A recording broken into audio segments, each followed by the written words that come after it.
Hello and welcome back to Rogue Trader. Hey, oh, that's you, right.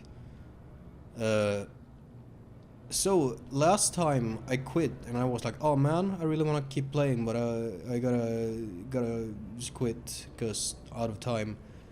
I was really looking forward to playing again. Then I caught a pretty nasty cold and I haven't been able to play for like a week. Let's see. Yeah, just about a week. And I'm mostly recovered. My voice might sound a little bit off. I have in the past recorded while sick, but I just didn't have the energy this time. Might be because I'm trying to lose weight. I'm trying to cut, as the bodybuilders say.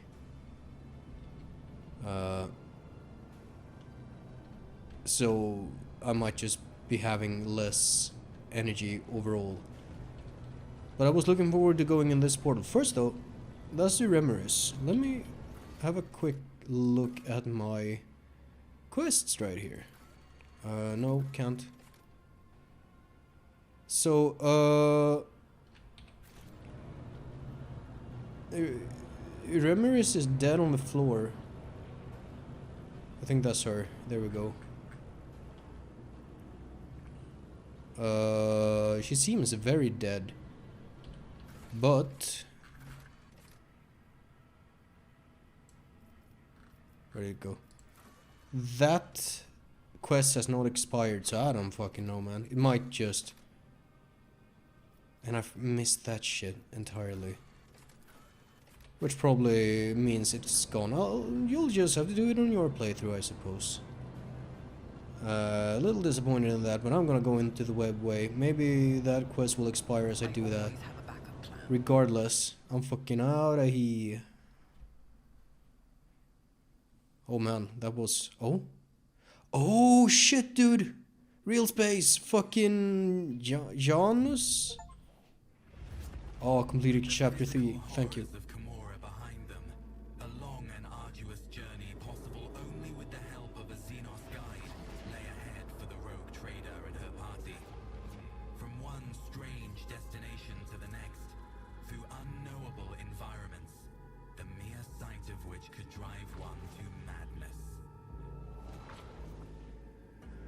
Oh, there's the Arbanian.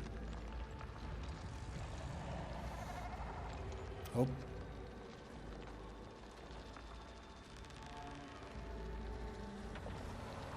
Hold up a second, I'm gonna look. No, I don't think the party in the cutscene. Despite the challenges, they managed to escape the labyrinthian webway and find their way back. Home? Question mark? I don't think the cutscene was adapted to. That's updated? Let's see, troubling developments. Return to the void ship. Moran. You made a pact with Eldari. Yep. Moran's silhouette emerges from the thicket without disturbing a single blade of grass. He addresses you in an accusatory tone of dissatisfaction. I sense your mind, monkey. Why are you skulking by the webway gate? Why have you come to the Lillathan in secret? Do you intend ill for us? Moran's eyes shift from Irlit to Moran. His eyes shift... Is he looking at himself? From Irlit to Moran, from Moran to Eklendil, then back to Irlit again. He exclaims indignantly, by Asurian's grace, what is the meaning of this strange visit?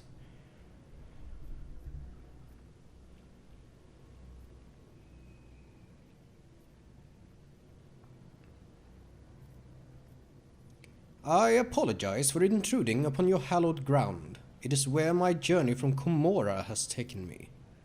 You came from Komora? Moran says nothing for a moment, then continues, his voice shocked. Now I see.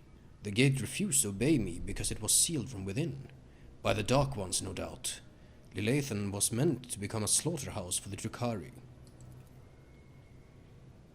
Moran's gaze bores into Irliet for a few moments in tense silence as he considers something in his mind.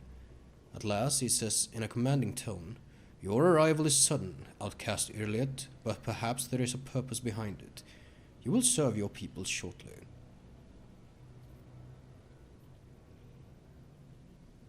"Do you know anything about my abduction? The news of your disappearance has not reached Janus. My guess is that your close servants decided to conceal this event so as to not beget fear." "You said Irliet would serve the Eldari once more. Are you looking to use her again?" He grimaces contemptuously. "A monkey cannot comprehend the depths of the tragedy that befell our home, our Krudarak. The duty of every child of Asurian is to do all they can to quell the pain of that loss, and Irliet the Outcast is no exception. Unlike you, Muaran, I was able to find the truth. The truth of Krudarak's doom was revealed to me, even though that required me to throw myself in the Dark City's deadly embrace." She frowns and looks defiantly into the Farseer's eyes. "It is the fires of our souls. Is the fire of our souls not better directed at worthy deeds than at arguing with our kin?" Eklendil waves his hands in the air, making several gestures of unknown meaning. Moran and Irliet fall silent sheepishly. "I can see that something is troubling your delicate heart, my kinsman Moran.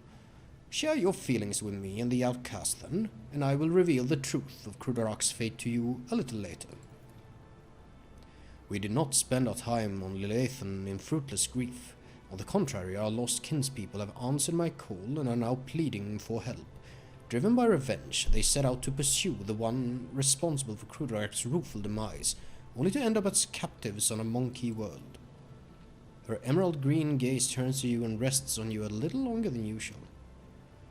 "Dare I hope that you will lend me a shoulder to lean on, Elantak?"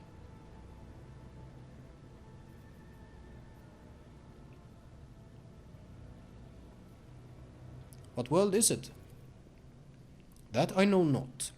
All that my visions showed me was an infinitely green sea, a living sea, and the maddening thirst of a hunter who was pursuing the children of Asurian.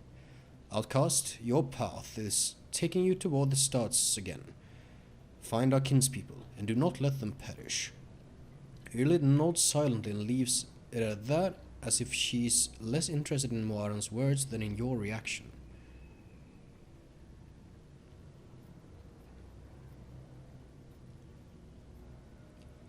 "I will help you find your kinspeople." Irlit breathes out almost inaudibly, and her shoulders relax. "And I am grateful to you, Elantak." "How are things on Janus?" Okay. Lilathan has been charitable to the monkey. It bestows special gifts upon some of your servants. It forges bonds with them. For the first time I see our world so tolerant of your kind. It reminds me just how much I still do not understand. Alas, your kin do not trouble themselves with contemplating this matter. They fear those gifted by Lilathan, they despise them, and seek to kill them. That does not surprise me at all. Moran's voice grows pensive. Lilathan's slumber is restless. It has guarded a part of itself away from you. It is what the monkey call the isolated region. At first I thought it was its attempt to push you away, so it could heal from the wounds your cold iron had inflicted upon its flesh. But I see something else in what is transpiring. A mystery. Your kinsman, Eklendil, helped us escape from Komora. Varans exchanges long looks with Eklendil, then says gravely, "This is where Eklendil's path and yours diverge, monkey. You will stay with us when you leave." Eklendil nods. "I am elated to be once more among those with whom I share Krudarak's time of bloom, Waran."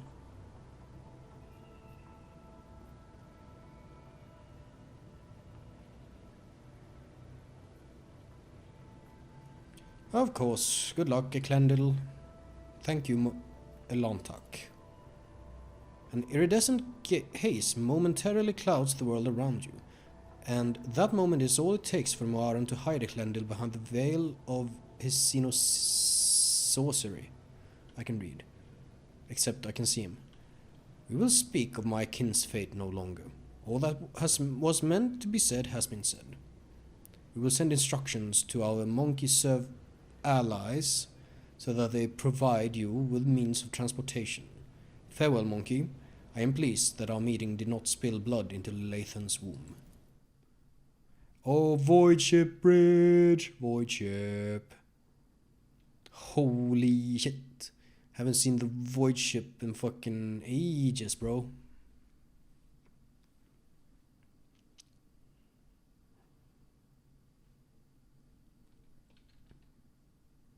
When in doubt, save.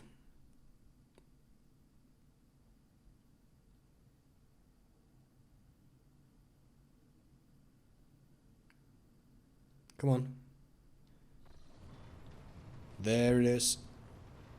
Why are you fucking waving your sword around? Who's that?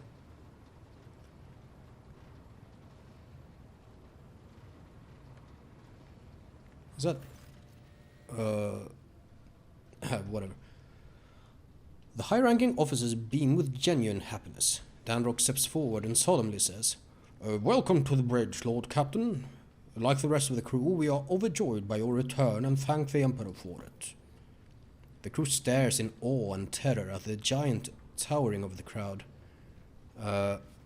Some make the sign of the Aquila on their chest. Others collapse to their knees with a prayer to the God Emperor on their lips. This wave of pious shock does not seem to discompose Ulfar in the slightest. He just chuckles into his beard and glances around curiously. Marashai's presence alone is enough to elicit sighs of dismay and whispers from the crowd. The Drukhari ignores all monkey reactions to his person and surveys the ship's bridge, examining every detail with an ostentatiously businesslike interest. His markedly casual posture is belied by a subtle and unusual tension in his body. Lord Captain, I'm so glad to see you. I nearly lost it when you up and disappeared on me. I was getting by on stimulants and recaf. I barely slept. Also, I could keep listening to the whispers for any clue on how to find you. The only other time I felt so powerless was when Lady Theodore... Pardon me, Lord Captain, I'm talking nonsense.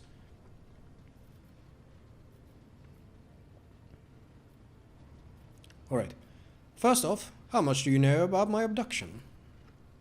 Not much, Lord Captain. All contact with your party was lost shortly after the supposed pirates boarded the ship and abducted your companions, kinspeople. We immediately sent shuttles with boarding parties to your aid, but we didn't find anyone on the ship save for the crew, who had all either been butchered or driven insane. Yrli's expression is inscrutable, but her eyes are turned to you and only you. Since your ladyship's body was never recovered, we hoped against hope that you were still alive. Alas, even our most alert augur operators never spotted anything suspicious, and thus our ignominious failure put you in dire peril. Dare we inquire what happened to your ladyship?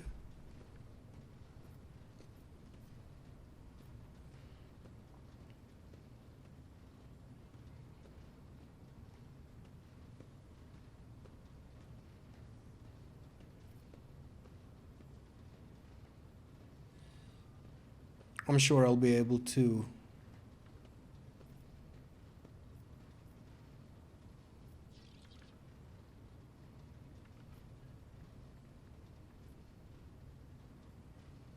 I don't want to sell out Yrliot. Is there an autosave? Oh, that's all the way back there.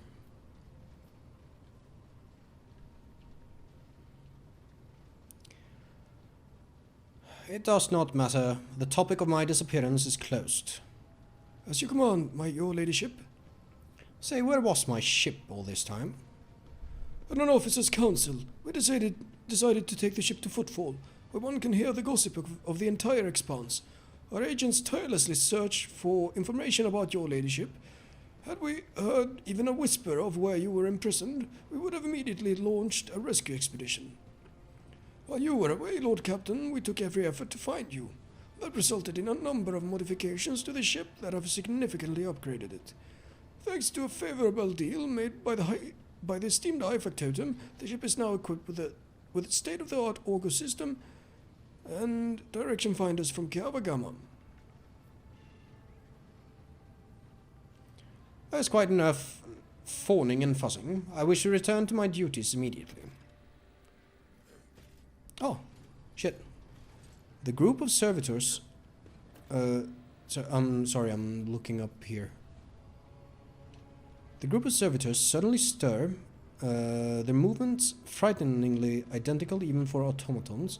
They stare at you and say in perfect unison, "Hello, Nomos have come to welcome you back.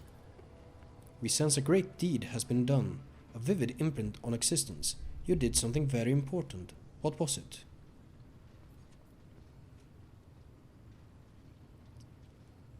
"I escaped from a dark city of the Xenos and showed them mercy."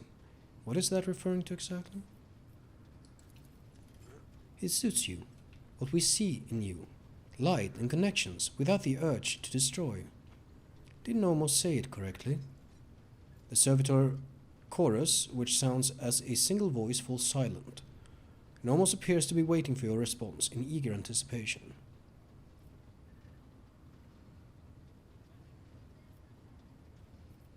"I am glad that you are learning to understand me, Nomos."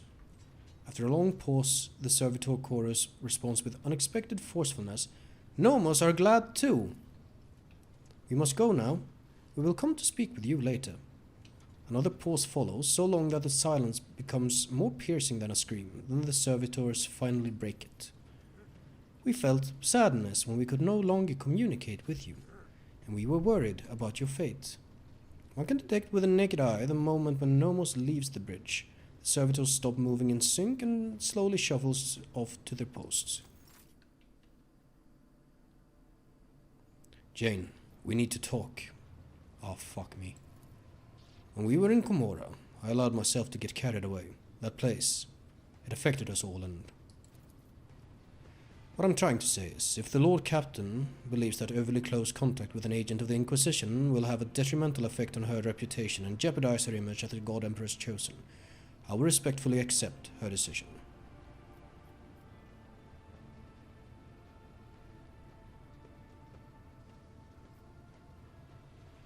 "You're right. It's time to end this." Heinrich nods slowly, at pains to conceal his bitter disappointment. "Of course. Thank you for your answer, Lord Captain." I didn't mean to take it that far in Komora, so him saying that we got carried away, that's pretty apt, I'd say. That's pretty accurate to my personal recollection of events. Danrock. Oh, we're in... Is that Abelard? Waving his sword around.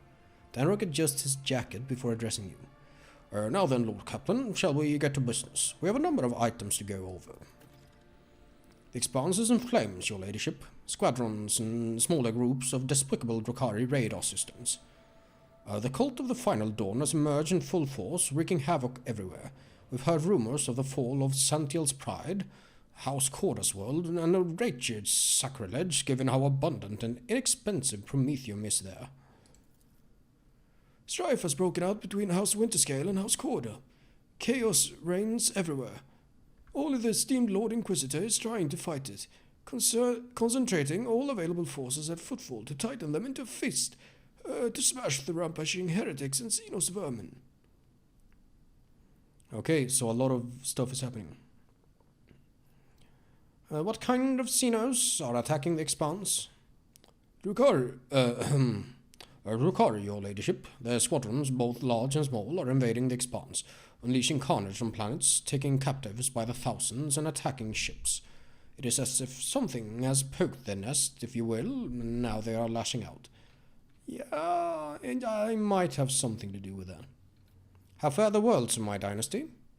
the heretics' malicious acts make it difficult to maintain astropathic contact with the colonies. The cult of the Final Dawn strikes everywhere, and their sleeper agents are active on every planet. On Vibos 6, a mutiny was crushed after a group of newly arrived prisoners succumbed to blasphemous propaganda.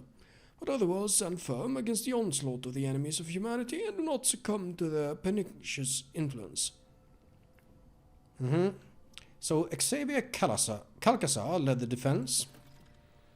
Exactly. The esteemed Lord Inquisitor Calcasar declared himself commandant of the Coroner's Expanse and issued orders to requisition troops. He made Footfall his base of operations, as it is the most logistically convenient point. From there, his fleet strikes through the Expanse, destroying the forces of the Cult of the Final Dawn and the abominable Drukhari. He may be all that currently stands in the way of the Expanse being turned into ashes.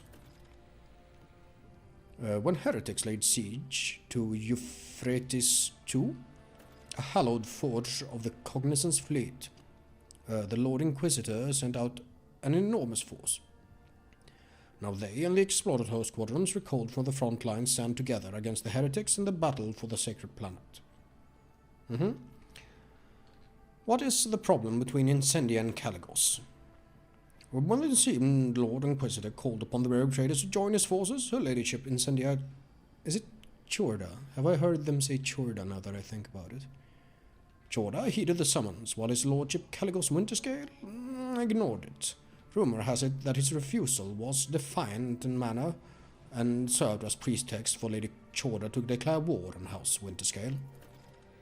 Winterscale's ships are being hunted and his worlds occupied under the pretense of compelling them to submit to the Imperial Creed. Surprisingly, for all his love of fighting, Winterscale is in no hurry to defend his domain. According to the intercepted astropathic messages, he and his retinue are currently on Quetzaltemer, hunting down Xenos fleet. Eldari by all appearances. Oh shit. I bet that's connected. Oh fuck. He does love fighting. I'm having some theories form in my head. We'll see what turns out to be true or not. Is that... yeah, it is. Is there anything else I should know? Hello? The factotum lowers his head in thought. There have been other minor developments. If you wish, I will gladly bring you up to speed on the bridge. I would not want them to take any time away from this occasion. Thank you. Report received. Lord Captain, Abelard bows his head. Allow me to make a request. A personal one. While you were away, Zachary Weiss received an astropathic message from Dagonus. It concerns my family. The Veserians have been accused of betraying House von Valancius. What? How is this possible? I cannot comprehend it. The Seneschal shakes his head ruefully. The Veserians have served the rogue trader dynasty loyally for generations. This is hard to admit, but I am simply crushed by the news. The accusations were leveled by or on behalf of the drive stems. Yeah, I don't believe that for a fucking second. Sorry. The Governor family. Under normal circumstances, the investigation would not have required your involvement, and my entire family would have been... But being of noble stock, the Veserians are entitled, under an ancient custom, to petition for a rogue trader's personal protection once in a generation. Your personal protection, Lord Captain. Abelard raises his eyes at you.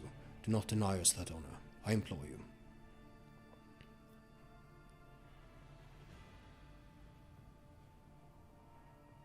Tell Zachary Weiss to send a message to Dagonus saying I will personally take part in the investigation. Abelard breathes a sigh of relief and seems to grow an inch or two taller. Will do, Captain. Interesting. Is that... yeah. Dira hurriedly enters the study, sniffing and hunching her shoulders. She looks haggard. There are bags under her eyes, her hair is disheveled, and her hands quiver slightly every few moments.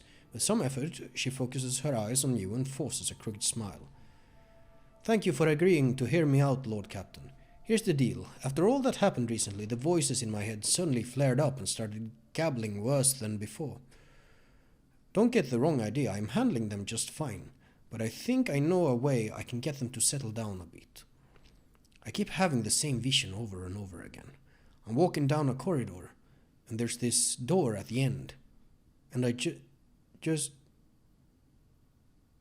just know that right behind that door is blissful silence. All I've got to do is reach out and open it. So I touch it with my fingers. I can feel the cold, rough metal, and then I suddenly snap out of it, and always find myself staring at a wall in some compartment or other.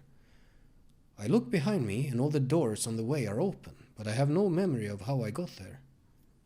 This is concerning because it makes me recall a certain 40k novel I read. Lord Captain, I'll cut to the chase. Please help me find that door. I'm not joking, this is a matter of life and death. My gut tells me it's my last chance to deal with my powers, and if I don't...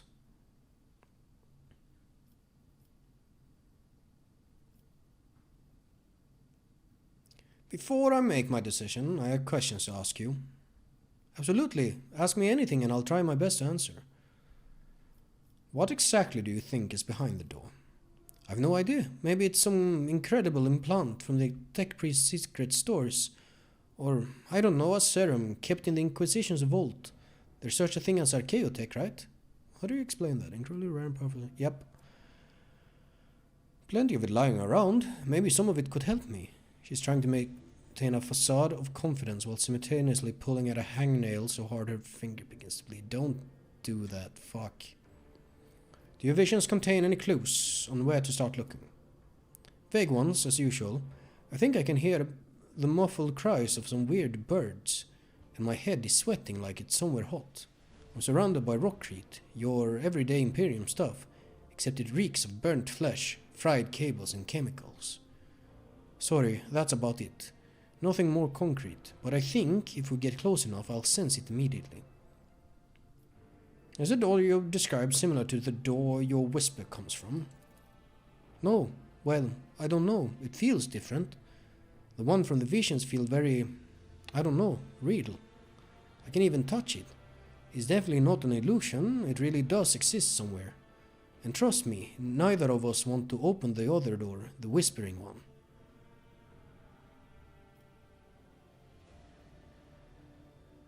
What if it's a trap? No way, it can't be. Whatever, I'll go alone if you like. Just please let me get there. I find it difficult to believe that suppressing your abilities is safe. Lyra snorts. Oh, it's really not. I'm sure you've heard stories about how people try to lock psykers' abilities away for good, and how those psykers would then eventually go insane and explode into little pieces. But if there's a way, no, not to shut my door completely, but to make it so a tiny little crack remains. Now that's a different story. I can just feel it. If you find this thing, whatever it is, it'll all be alright. That's... no.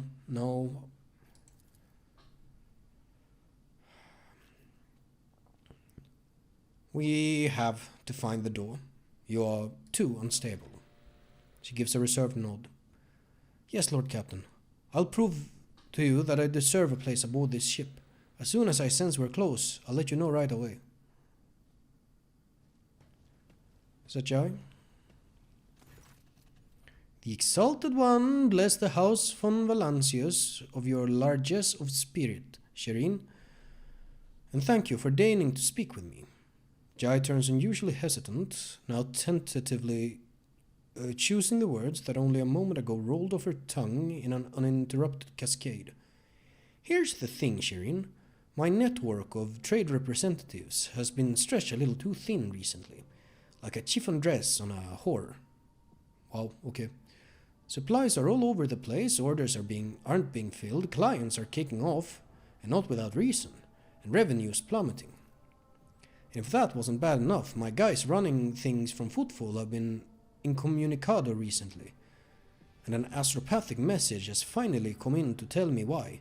Some ashmag, or ashmags, thrown smite them, has captured my gang, and they're threatening to kill every last one of those hard-grafting whelps if I don't do what they want. And they only want one thing, my Mercatum Tabula Officiale, in exchange for my gang's lives. Jai tosses her thick mane of hair and grits her teeth, looking more vicious than you've ever seen her. But I'm not giving up my certificate for anything. And nor am I going to leave my guys high and dry. That's why I'm begging for you to help and for your help and protection, Shireen.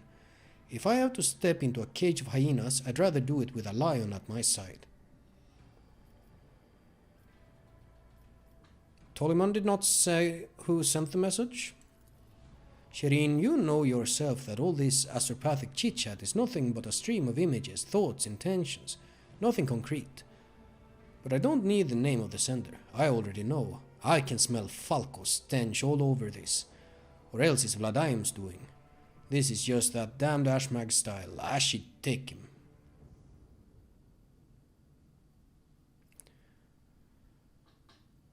It could be a bluff. It could, Shireen. But I've been missing the familiar stench of the docks and darling Octi and her bar. Even the stony gaze of the exalted one that watches over you wherever you are on footfall. I'm homesick, see? The tender smile vanishes from Jai's face, leaving a nakedly bleak expression behind. The exalted one helps those who help themselves, Shireen, and I don't want to risk the lives of my people. When we reach Footfall, I will help your associates. I look forward to that day, Shireen, and praise be to the exalted one for bestowing such a miserly portion of haughty indifference upon your heart. Are you mad at me? Okay, next. Jane. Heinrichs gives you a curt nod in greeting. I apologize for barging in unannounced. I have received news that I must discuss with you face to face. You may recall that I mentioned Achilles Galander was transferred into my remit by a colleague. The colleague in question has contacted me. She requires my immediate assistance. Who is this colleague? He hesitates for a moment. Emelina Lichtenhardt, Sarge to the Lord Inquisitor.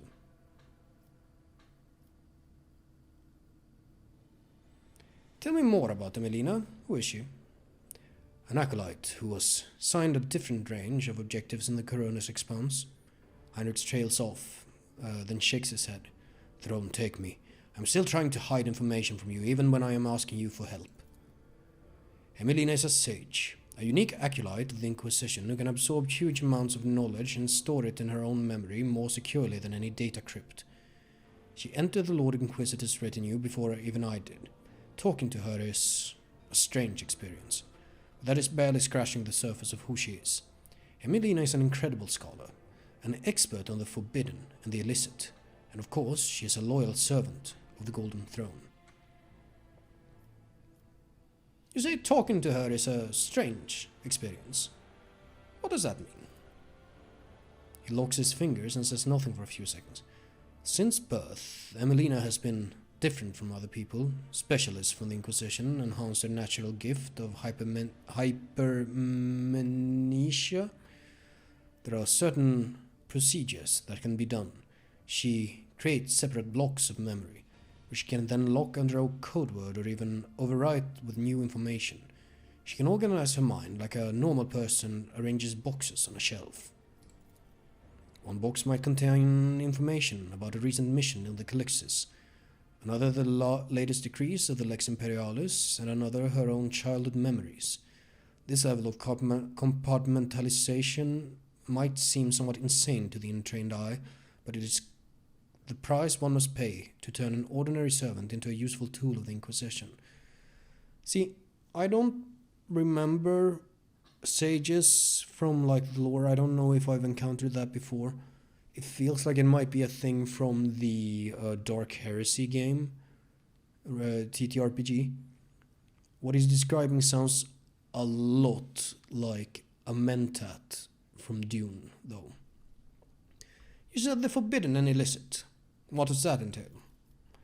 Emelina carries knowledge that is forbidden to common servants of the Imperium. She carries this knowledge within herself, as it cannot be entrusted to logs and cogitators. I said before that acolytes of the Inquisition must shoulder a heavy burden, to come into contact with things that can penetrate and corrupt the soul. For sages, this is an especially trying ordeal. Emelina's hypermnesia has been enhanced so that she now remembers everything she sees, however briefly. After many years of service, she has examined and seen enough to become an unrivaled expert in this field. You speak of her with obvious affection. He gives you a crooked smile. Your influence has made Heinrichs more merciful.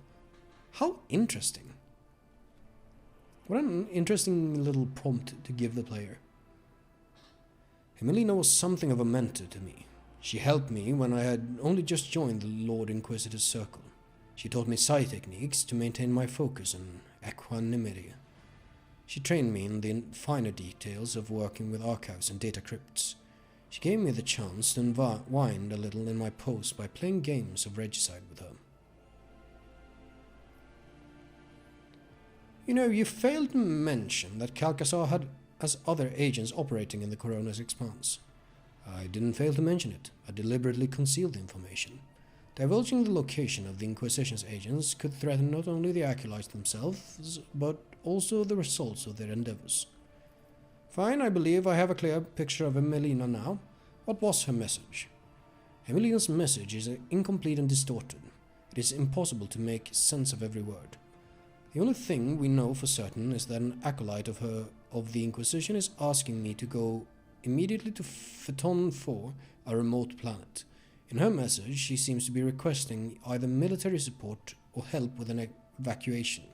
But whatever precipitated the request, Emelina would not make it if it weren't absolutely necessary.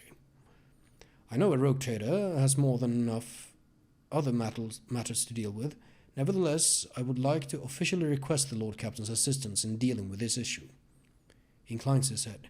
I have no authority to demand anything from House von Valancius, therefore I am confining myself to a request, for the sake of the Corona's expanse and the Imperium. How did you circumvent me and acquire the information from the astropathic message? His eyebrows lift. Lord Captain, a rogue trader may be in a position to challenge the Inquisition's authority over the soul, mind, and actions, but a rogue trader's astropaths and vox officers? Hardly. Is there any hint of what exactly is threatening Phaeton 4? He says nothing for a time, then begins to speak slowly, as though he is fighting against resistance. For the avoidance of leaks, the details of the objectives of specific acolytes shall remain a secret. All I can tell you is that the primary threat that Emelina was dealing with in the Corona's expanse was Xenos, in particular Drukhari raids on distant systems. A sage is ideally suited for gathering data about the chronology of this problem and finding appropriate methods for combating it. As for what Emelina is doing on Phaeton 4 specifically, I don't know. I don't even know any details about the world itself. Only that there are humans there, so either it has been colonized or a garrison has been established there. The cult of the Final Dawn has been my top priority here, and my investigation has given me no cause to turn my attention to that planet.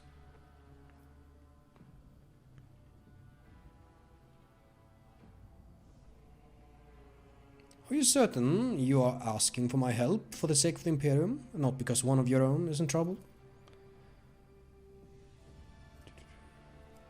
Every agent of the Golden Throne is an insignificant cog in a system designed to protect the Imperium of man. My responsibility to respond expeditiously to threats against our kind guides my every action. The same responsibility rarely brings with it the chance to save a fellow agent's life. I will not lie and say that I am not glad to have this chance today. Fine, I shall help you. We shall go to Phaeton 4 and put an end to this threat. Thank you, Lord Captain. I am confident that this minor deviation from our primary course will help to stem the spread of anarchy in the Corona's expanse, if only slightly. At the very least, we won't be outflanked. I have already spoken to the navigation crew and provided them with the coordinates of Phaeton 4. We can set a course for it as soon as you give the order.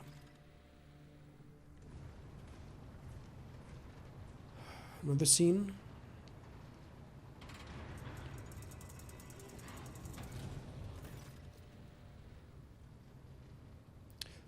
Oh man. This feels like a big deal.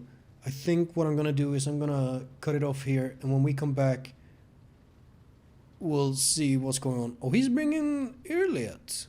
You got fucking fucking Marajai standing right the fuck here. I think I'm gonna throw Marashai under the bus if I get the chance. We'll see. We'll be back next time, and we'll see what happens. See you later.